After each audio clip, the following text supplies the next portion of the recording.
கைசி இன்னைக்கு எபிசோட் எப்படி போச்சு நடச்சும் பார்ப்பேன். இன்னைக்கு எபிசோட் என்ன காட்டுறாங்கன்னா, கையில் தர்மலிங்கமும் சமாதானம் பேசுகிறதுக்காக வேதவழி வீட்டுக்கு போகிறாங்க. அங்கே பார்த்து அவங்களை ரொம்ப தரகுறவாக பேசுகிறாங்க. அப்போ தர்மலிங்கம் சொல்கிறேன், நீங்கள் கோவப்படுறதுல நான் என்ன சம்மதி, ஆனால் தேவி என்ன செய்வேன், தேவி மன்னிச்சு ஏற்றுக்கோங்க, உங்கள் காலை கூட விழுகிறேன் அப்படின்னு சொல்லி காலை விழுக போகிறாரு. அப்போ கையில் சத்தம் போடுறாங்க, பெரியப்பா நீங்கள் எதுக்கு உங்கள் காலையெல்லாம் விழுகிறீங்க, அவள் இவ்வளோ தூரம் இறங்குறாரு, உங்களுக்கு மனசு இறங்கலையா அப்படின்னு சொல்கிறாங்க.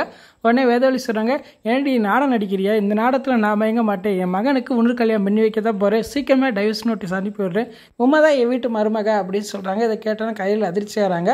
அந்நேரம் விக்னேஷ் வந்துடுறாரு. விக்னேஷ் வந்து சத்தம் போடுறாரு, இவங்க எதுக்கு இங்கே தேவையில்லாமல் வந்து பேசுகிறாங்க, வெளியே அனுப்புங்க அப்படின்னு சொல்லி சத்தம் போடுறாரு. அப்போ தர்மலிங்கம் திருப்பி சமாதானம் பேசுகிறாரு. ஆனால் விக்னேஷ் வந்து மனசு இறங்கவே மாட்டாரு. அப்போ கையில் சொல்கிறாங்க, நம்ம பிளான் பண்ணப்படியே வளாக ஃபங்க்ஷனை நாளைக்கு நடத்துவோம், இந்த பிரச்சனை பிறகு பேசுவோம் அப்படின்னு சொல்கிறாங்க. வளாக ஃபங்க்ஷன் எப்படி நடக்குன்னு நினச்சின்னு தெரியுமா, வளாக ஃபங்க்ஷன் நடக்காமல் போனதுக்காரமே நீங்கள் தான் முதல் வெளியே போங்க அப்படின்னு சத்தம் போட்டு போயிடுறாரு. அப்போ செங்குட்டு சொல்கிறேன், இப்போ வெளியே போகிறீங்களா இல்லை கழுத்தை பிடிச்சி தலவா அப்படின்னு சொல்லி அவங்க ரெண்டு பேர்த்துமே விரட்டி விட்டுறாரு. பேர் மனசு உடஞ்சி அப்படியே காரில் போய்கிட்டு இருக்காங்க. அதுக்கப்புறம் பார்த்தா கையில் வீட்டை தான் காட்டுறாங்க. அங்கே வந்து தேவி அழுதுகிட்டே இருக்காங்க. அவங்க அம்மா சாப்பாடு ஊட்டுறாங்க. வயிற்று பிள்ளை தாச்சு, நீ சாப்பிடாமல் இருக்கக்கூடாது, சாப்பிட அப்படின்னு சொல்கிறாங்க. அந்நேரம் சாலினி வராங்க. சாலினியை பார்த்ததுமே காமாட்சி சாப்பாடு ஊட்டாமல் அப்படியே வச்சுட்டு வேகமாக கிளம்பி போயிடுறாங்க. உடனே சாலினி அழுதுகிட்டு இருக்காங்க. தேவி சமாதானப்படுத்துகிறாங்க. தேவி அவங்க அம்மாட்ட கேட்குறாங்க, ஏமா சாலினியை பார்த்தோன்னு எந்திச்சு வந்துட்டேன் அப்படின்னு கேட்குறாங்க. அடுத்தவங்களை பற்றி கொஞ்சம் கூட யோசிக்காமல் சுயநலமாக முடிவு எடுக்கிறவங்கள யாருமே எனக்கு பிடிக்காதா அப்படின்னு சொல்லி சாலினியை பார்த்து சொல்கிறாங்க. அன்புதான் அவசரப்பட்டாலும் இவளுக்கு எங்கே புத்தி போச்சு அப்படின்னு சொல்லி சாலினியை திட்டுறாங்க. சாலினி உடனே ஃபீல் பண்ணுறாங்க. அப்போ சொல்கிறாங்க, எனக்கு ரொம்ப குற்ற உணர்ச்சியாக இருக்கா அண்ணி அப்படின்னு சொல்கிறாங்க. அப்போ தேவி சொல்கிறாங்க, அம்மா ஏதோ கோவத்தில் பேசுகிறாங்க, கொஞ்ச நாள் சரியாக போயிடும் அப்படின்னு சொல்லி சமாதானப்படுத்துகிறாங்க.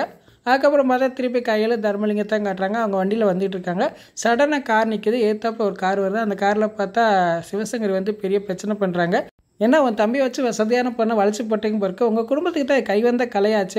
தேவி, அடுத்து இப்போ உன் தம்பி, அவங்களுக்கு மேலே அக்கா, நீ என்னை சொல்லவா வேணும் என் மகனை வளைச்சி போட்டேன், அடுத்து ஏன்னா கடைசி வைக்கிறது ஆனந்தி, அவள் யாரை வளைச்சி போட போகிறாளா அப்படின்னு சொன்னாங்க. என் மகனை என்கிட்ட இருந்து பிரிச்சலை, அதுக்காக நீ அனுபவிச்சு தாண்டி ஆகணும் அப்படின்னு சொல்கிறாங்க. அப்போ கையில் சொல்கிறாங்க, என்னை பிடிக்கலைன்னா என்கிட்ட சரியாக மோதுங்க, அதுக்கு பதில் என் குடும்பத்தை பற்றி பேசுகிறாங்க, நான் பார்த்துட்டு சும்மா இருக்க மாட்டேன் அப்படின்னு சொன்னாங்க. உங்கள் மனசாட்சியை தொட்டு சொல்லுங்கள், உங்கள் மகன் உங்ககிட்ட இருந்து பிரிஞ்சு வந்த காரணம் நானா இல்லை நீங்களா அப்படின்னு கேட்குறாங்க. உடனே வேதவில் அப்படியே முடிக்கிறாங்க. அப்படியே எபிசோட் முடிச்சிட்டாங்க. நாளைக்கு எபிசோட் பிறகு பார்த்து பேசுவோம். இந்த வீடியோ பிடிச்சா வீடியோக்கு லைக் கொடுங்க, மறக்காமல் சப்ஸ்கிரைப் பண்ணுங்கள். தேங்க்யூ.